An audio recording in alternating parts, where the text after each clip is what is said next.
যারা এতদিন ধরো তেমন একটা পড়তে পারো নাই, এই দুইটা কাজ যদি করতে পারো তাহলে এইচএসসিতে তো ভালো করবাই, সামনে অ্যাডমিশনেও ভালো করবা।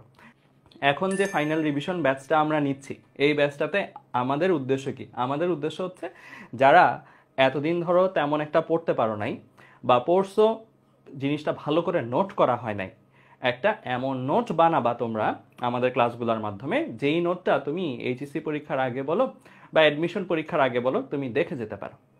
আমাদের উদ্দেশ্য কি? তার মানে আমাদের উদ্দেশ্য হচ্ছে একটা নোট বানানো, আর কিছু না। আমাদের এই ক্লাসগুলোতে উদ্দেশ্য হচ্ছে একটা নোট তৈরি করা। আর নোটটা যখন তৈরি হয়ে যাবে, তারপরের কাজটা কি?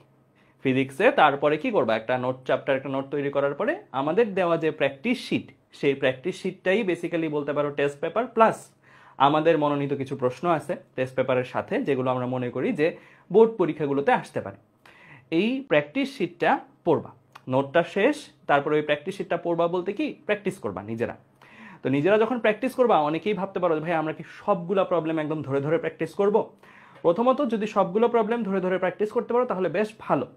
যদি কোনো কারণে প্র্যাকটিসটা করার সময় তোমরা দেখো যে সময় কম, পারতেছো না, তাহলে যেটা করবা সেটা হচ্ছে কয়েকটা প্রবলেম চোখে দেখে যাবা যে আচ্ছা ঠিক আছে এটা পারবো কিনা। রাফ করতে পারবা না, প্র্যাকটিস শিটের পাশ দিয়ে বা খাতার পাশ দিয়ে ছোট করে রাফ করবা, দেখবা যে হ্যাঁ এটা স্টেপগুলো ধরতে পারছো কিনা, প্রথমে কি করবা তারপরে কি করবা ধাপগুলো ধরতে পারছো কিনা ম্যাথগুলাতে। আর যেগুলো দেখবা যে একটু নতুন লাগতেছে, যে প্রবলেমগুলো একটু আনকমন, আগে এরকম টাইপের প্রবলেম করো নাই, সেগুলো অবশ্যই খাতায় করবা। তাহলে যেগুলো পারি সেগুলো রাফ টাইপের করব খুবই কম সময়ে, আর যেগুলো একবারে নতুন লাগতেছে আনকমন লাগতেছে সেগুলো খাতায় করব।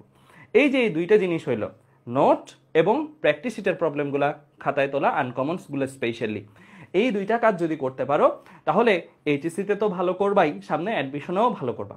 তোমরা কি গতকাল বুয়েট যে ভর্তি পরীক্ষাটা হয়েছে, মানে প্রিলি ভর্তি পরীক্ষাটা বুয়েটের তোমাদের সিনিয়র ভাইয়া আপুদের, সেটার প্রশ্নগুলো দেখছিলা? 23 ব্যাচের ভাইয়া আপুদের বুয়েট প্রিলির কোশ্চেনগুলা যদি তোমরা দেখে থাকো, মজা লাগবে যেটা, সেটা হচ্ছে ফিজিক্সটা কিন্তু অলমোস্ট বোর্ড স্ট্যান্ডার্ডের মতন হয়েছে। ফিজিক্সের প্রবলেম খুবই সহজ আসছে। তো যেটা বলতেছিলাম সেটা হচ্ছে যে এই পড়াগুলো একাধারে অ্যাডমিশনেও তোমাকে হেল্প করবে। ইনফ্যাক্ট ভার্সিটি টার্গেট যারা যারা যাবা তাদের জন্য তো এতটুকু পড়াই আমি বলবো অনেক ক্ষেত্রেই কভার করবে, খালি হাতে ক্যালকুলেশনটা এক্সট্রা করতে হবে এই পড়ার সাথে। আর মেডিকেল অ্যাডমিশন ক্যান্ডিডেট যারা আছো তাদের ক্ষেত্রে আমরা বলবো স্পেশালি ফিজিক্সের জন্য এইখানের পড়াগুলো পড়তে পারলে মেডিকেলের ফিজিক্স সত্যি কথা এগুলোর সাপেক্ষে অনেক সহজ। মেডিকেলের ফিজিক্স যে অংশটা আসবে, তোমরা যদি এইখানে যা যা পড়াচ্ছি আমরা সেগুলো যদি পড়তে পারো, হ্যাঁ ওখানে কিন্তু ফুল সিলেবাস, এগুলোর বাইরেও ফুল সিলেবাস দাগানো বইটা, যে কোনো জায়গায় তুমি পড়ো না কেন সেখানে দাগানো বইটা যদি দেখো শর্ট সিলেবাসের বাইরের চ্যাপ্টারগুলো, তাহলেই মোর দেন ইনাফ। ফিজিক্স অনেক সহজ হয় মেডিকেলে, ঠিক আছে? আচ্ছা।